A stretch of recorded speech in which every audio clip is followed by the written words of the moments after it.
I think it's a good first opera for people because it's short and concise. It's real people, real conflicts that people will recognize. It's tuneful, it's beautiful, it's sad, there are some funny moments, and I think it's really easy to get drawn in to this world and sort of get lost in the theater of it. The music score is actually very accessible.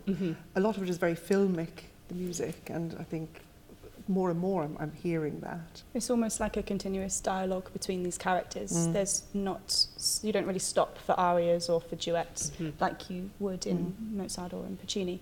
It's a more continuous flow of narrative for that.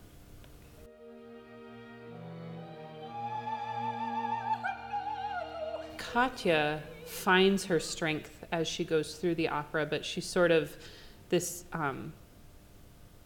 beautiful, life-filled, free spirit that's been crushed by her circumstances and figures out how to find her own freedom.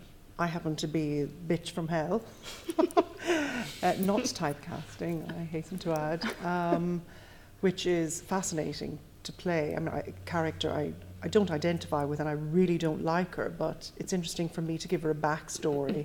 Yeah, and then you have Varvara, who is the stepdaughter. That's right, sort of the free spirit, really, isn't she? Yeah. She's the empowered woman who really just takes her own future into her own hands. And when Kabanika's not there, she changes into some more tardy outfits. So you have this kind of range of women on stage. There's such interesting characters. There's so many layers to explore. It makes the opera so interesting.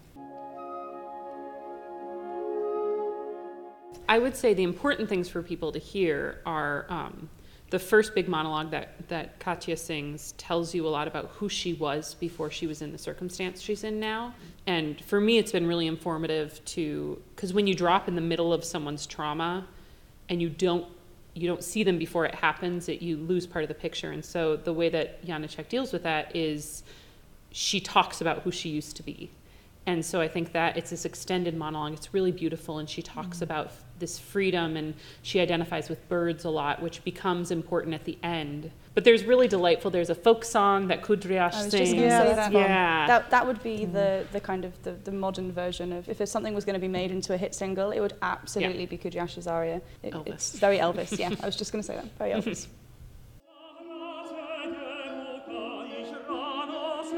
I think it'd be one of the sort of Scandi noir series, like The Bridge, or one of those. Absolutely. Yeah, like a sort of dark mystery, dark, interesting characters, troubled, tortured.